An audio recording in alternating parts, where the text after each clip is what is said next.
के लिए जय जिनेन्द्र। पुनः आप सभी का स्वागत है आज इष्टोपदेशी की इस कक्षा में।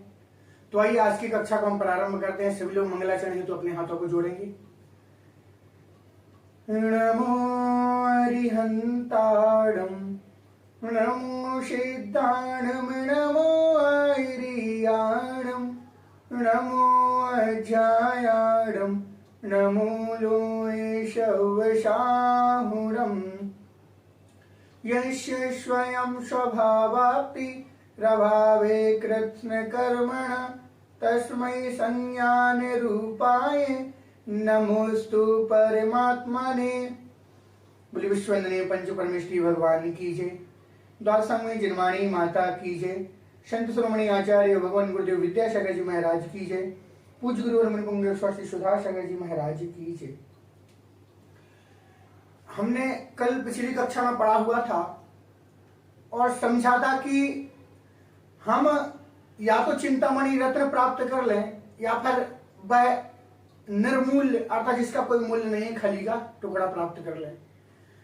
दोनों ही हम प्राप्त कर सकते हैं। तो किस चीज से प्राप्त कर सकते हैं? तो विषय आया था कि ध्यान है ना, ध्यान के माध्यम से। कि यदि हम ध्यान करते हैं तो ध्यान के माध्यम से चाहे तो हम चिंतामणि रत्न प्राप्त कर लें जो अनंत सुख को देने वाला मोक्ष रूपी सुख है, और चाहे तो आप छोटी सी निर्मूल्य वस्तु प्राप्त कर सकते हैं जिसका कोई भी मूल्य नहीं है, छोटी है, वैसे ही खली का टुकड़ा चाहे उसको प्राप्त कर लो। अब हमें प्राप्त जो करना है उसके योग्य हमारे लिए क्या करना पड़ेगा? कार्य करना पड़ेगा।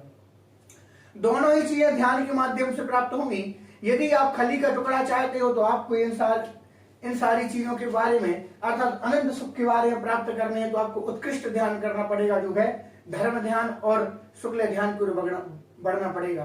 परंतु यदि आर्त और रौद्र ध्यान हम करते हैं, हमने 4 ध्यान पढ़े थे, इसमें आर्त और रौद्र ध्यान हम यदि करते हैं तो सारे संसार के कारण है, अर्थात संसार में भटकाने के ही कारण है।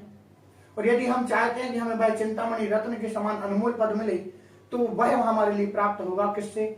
एक तो धर्म ध्यान करने से, अर्थात प्रति अपने समय को अपने आप को किसमें? धर्म के मार्ग में लगाने पर। यदि हम धर्म के मार्ग में अपने आप को लगाते हैं तो हमें कौन सा धर्म ध्यान अर्थात हमें चिंतामणि रत्न में प्राप्त होगा। यदि हम इन सारी चीजों से निकल करके बुरे कार्यों में लगते हैं, आर्त रौद्र ध्यान का चिंतन करते हैं तो हमारे लिए किसमें भटकना पड़ेगा? संसार में ही भटकना पड़ेगा। तो आइए हम आज समझते हैं कि हमने ये तो बतला दिया कि ध्यान के माध्यम से, परंतु ध्यान किसका करें, किस चीज का ध्यान करें? बताया कि ध्यान करना चाहिए, लेकिन ध्यान किस चीज का करना चाहिए? आपने कहा धर्म ध्यान और शुक्ल ध्यान श्रेष्ठ है, परंतु उस धर्म ध्यान और शुक्ल ध्यान को कैसे प्राप्त करें? अर्थात ध्यान किस चीज का करें? तो पहले आर्त और रौद्र ध्यान तो हम वैसे ही सारे दिन भर करते रहते हैं, वो ठीक। अब उसके बाद आया धर्म ध्यान और शुक्ल ध्यान। तो कहा कि धर्म ध्यान हम एक विशेष चीज का चिंतन करके, शुभ चीज का चिंतन करके, या पर किसी एक पंच परमेष्ठी का चिंतन करके, ये तो धर्म ध्यान के अंतर्गत आ जाता है कि हमने पंच परमेष्ठी किसी का एक का चिंतन किया। अब उसके बाद आता है क्या? उस उत्कृष्ट शुक्ल ध्यान। तो वह शुक्ल ध्यान किसका और किसके माध्यम से किया जाता है? तो आज के इस श्लोक में बताने वाले हैं आचार्य पूज्य स्वामी जी कि आपको किसका ध्यान करना चाहिए। और जो विभिन्न प्रकार के मत हमसे कहे गए हैं कि कौन क्या मानता है, कौन क्या मानता है, उसका भी खंडन हमारे आचार्य पूज्य स्वामी जी ने इस श्लोक के माध्यम से यहाँ पर किया हुआ है। तो आइए हम पढ़ते हैं और समझते हैं कि किस प्रकार से यहाँ पर बतलाया गया है। आइए उच्चारण करते हैं। स्वसंवेदन सुव्यक्तस् तनुमात्रो निरत्ययः अत्यंत सौख्यवान आत्मा, अत्यंत सौख्यवान आत्मा, लोकालोक विलोकना। स्वसंवेदन सुव्यक्तस् तनुमात्रो निरत्ययः अत्यंत सौख्यवान आत्मा, लोकालोक विलोकना। स्वसंवेदन सुव्यक्तस् तनुमात्रो निरत्ययः अत्यंत सौख्यवान आत्मा, लोकालोक विलोकना। स्वसंवेदन सुव्यक्तस् तनुमात्रो निरत्ययः अत्यंत सौख्यवान आत्मा, लोकालोक विलोकनः। स्वसंवेदन सुव्यक्तस् तनुमात्रो निरत्ययः अत्यंत सौख्यवान आत्मा लोकालोक विलोकिनः। इस श्लोक में आपको ये बतलाना चाह रहे हैं कि हमारे जो ध्यान का बताया कि किसका ध्यान करें, तो कहा कि इसमें आप आत्मा का ध्यान करें, और वह आत्मा के बारे में बतलाना चाह रहे हैं कि यह आत्मा कैसी है। कहा कि आत्मा का ध्यान करो, परंतु आत्मा के बारे में भी तो जानना चाहिए कि जिस चीज का हम ध्यान कर रहे हैं उसके बारे में ज्ञान भी तो होना चाहिए, क्योंकि हम कोई भी चीज को प्राप्त करते हैं, कोई भी चीज को जानते हैं तो पहले उसको जान करके फिर ही उसके बाद उस रूप आचरण करते हैं। तो पहले हमें ध्यान के बारे में बताया कि आप ध्यान करो तो किसका करो, आत्मा का करो। अब आत्मा कैसी है हमारी, तो उस आत्मा के बारे में यहां पर आपको बतला रहे हैं। तो कहा स्व संवेदन सुव्यक्त, स्व अपने आप से संवेदन, स्वयं के द्वारा ही व्यक्त कहने योग्य जानने योग्य है, आत्मानुभव है, अर्थात स्वयं के द्वारा ही इसको जाना जा सकता है। कोई अगर दूसरा बतलाता है तो नहीं जान सकते, इसका अनुभव हमें स्वयं करना पड़ेगा। स्वसंवेदन स्वयं अनुभवी है, सुव्यक्त बहुत अच्छी तरीके से कही गई, अर्थात अच्छी तरीके से जानना चाहिए उस आत्मा को।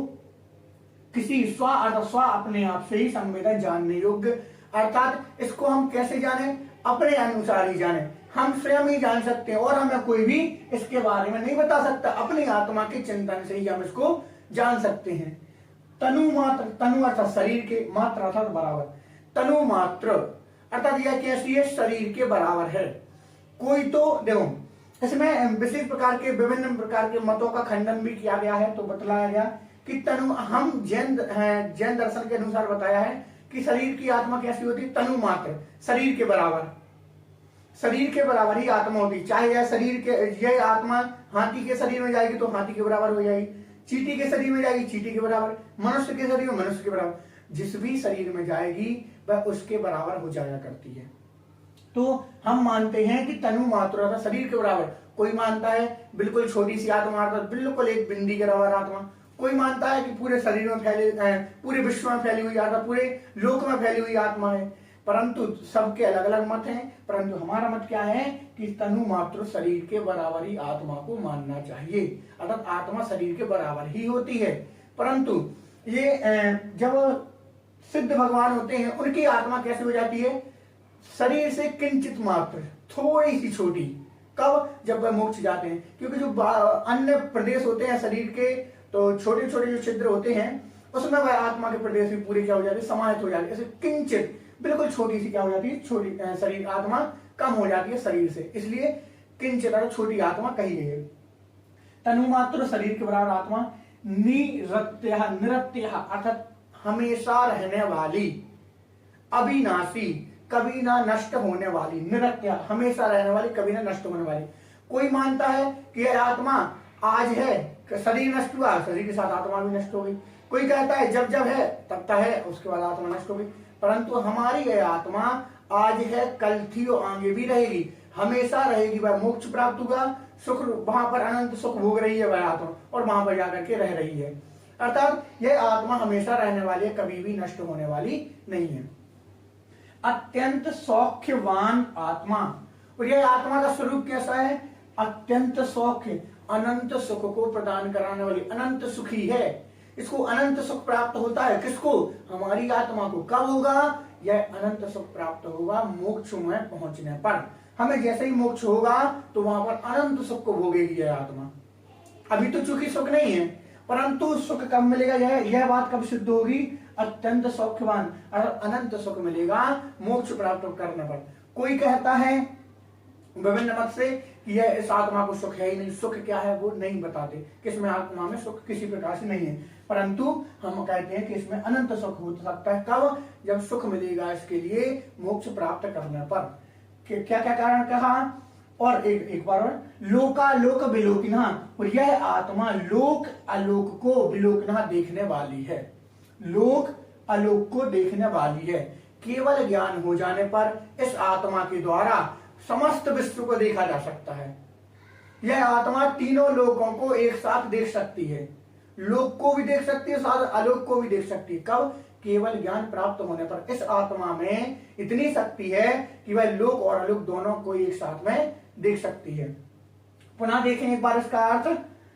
स्वसंवेदन सुव्यक्त अपने आत्मा को स्वयं के द्वारा ही अनुभवित करके अर्थात अनुभव के द्वारा जान सकते हैं। शरीर के बराबर तनु मात्र शरीर के बराबर आत्मा जाननी चाहिए। नित्य है, नित्य अविनाशी है, यह कभी नष्ट होने वाली नहीं है। अत्यंत सौख्यवान आत्मा, अनंत सुख की प्राप्त अर्थात अनंत सुख को भोगने वाली यह आत्मा है। लोका लोक विलोकिना, लोक और अलोक को एक साथ देखने वाली यह आत्मा है। ये सारी इस आत्मा की विशेष गुण कहे हैं कि शरीर के बराबर है, नित्य है, अविनाशी है, अनंत सुख को भोगने वाली है, लोक और अलोक को देखने वाली। परंतु ये सारी चीजें कब प्राप्त होंगी? ये उनकी विशेषताएं हैं कि आपको केवल ज्ञान हुआ, लोकालोक देखेंगे, अनंत सुख, मोक्ष हुआ, अनंत सुख हुआ, शरीर में हमारी आत्मा रहती है, अविनाशी आत्मा है ही, और अपने आत्मा का जब चिंतन करेंगे तो और आत्मा के सुख को भी और आत्मा के बारे में भी हम जान सकते हैं। इस प्रकार से यहाँ पर यही बतलाना चाह रहे हैं कैसे हमारे इस आत्मा का स्वरूप हुआ करता है और किस प्रकार से हम अपनी आत्मा को जाने। हम आत्मा के बारे में जान करके उसका चिंतन करें कि ऐसी आत्मा होती है, इसका यह स्वरूप है, अनंत सुख को देने वाली है, शरीर के प्रमाण है, इसको केवल ज्ञान होने पर यह लोक अलोक को जान देख सकती है। तो ये सारी विशेषताओं को जान करके फिर हम आत्मा का ध्यान करेंगे। तो आत्मा का ध्यान करेंगे तो विशेष चिंतन भी होगा, मन भी अच्छा लगेगा। तो उसको जान करके उसके योग्य अर्थात जैसी आत्मा है बस उसका वैसा व्यवहार करके और उसको समझो। यहाँ पर मुख्यतः आचार्य पूज्यपाद स्वामी जी ने कई मतों का खंडन किया हुआ है। कैसे कि कोई मान रहा था कि शरीर के बराबर नहीं होती आत्मा, कोई मान रहा था कि ज्ञान होता नहीं है आत्मा में, कोई मान रहा था ये आत्मा नष्ट हो जाती है। तो इन सारी बातों का खंडन आचार्य पूज्यपाद स्वामी जी ने इस श्लोक में के माध्यम से आप सभी को बताया है कि हमारे धर्म में अर्थात जैन धर्म के अनुसार इस आत्मा को कैसा माना गया है, इस आत्मा का स्वरूप कैसा है। तो इस आत्मा को जो भी जान रहा है तो इस विभिन्न प्रकार के जो भी इसमें विशेषताएं आप सभी को बताई गई हैं उन विशेषताओं को जान करके उसके योग्य आचरण करने का प्रयत्न करें। अर्थात इस आत्मा को जाने, हम आत्मा को जानेंगे तभी उस रूप उसका योग्य आचरण कर पाएंगे। तो हमने इसमें क्या मुख्य बात देखी, एक बार पुनः समझे कि यह स्वसंवेदन सुव्यक्त अपनी आत्मा का अनुभव स्वयं से ही करना, स्वयं से ही प्राप्त होता है। अपनी स्वसंवेदन स्वयं के द्वारा ही आत्मा को जाना जा सकता है। तनुमात्र निरत्य, शरीर के बराबर यह आत्मा है, निरत्य है, नित्य अविनाशी है, कभी नष्ट नहीं होने वाली है, शरीर के बराबर है, शरीर के प्रमाण है। अत्यंत सौख्यवान आत्मा, अनंत सुख को देने वाली है। अर्थात इस आत्मा से ही अनंत सुख मिलेगा और कोई कारण नहीं, कोई साधन नहीं है अनंत सुख को प्राप्त करने का। लोका लोक विलोकना, लोक और अलोक को जानने देखने वाली है केवल ज्ञान होते ही। इस प्रकार से इस आत्मा का ये सारा का सारा स्वरूप हुआ। आप सभी जाने, पढ़ें और निरंतर इस प्रयास को करें जिससे हम आत्मा के पहले जानेंगे और आत्मा के योग्य स्वरूप आचरण कर पाएंगे। तो आज के लिए इतना ही। सभी लोग पुनः बहुत अच्छे से अध्ययन करें और साथ ही स्वाध्याय से खुद स्वयं जुड़े और दूसरों को जोड़ने का प्रयत्न करें। सभी के लिए जय जिनेंद्र।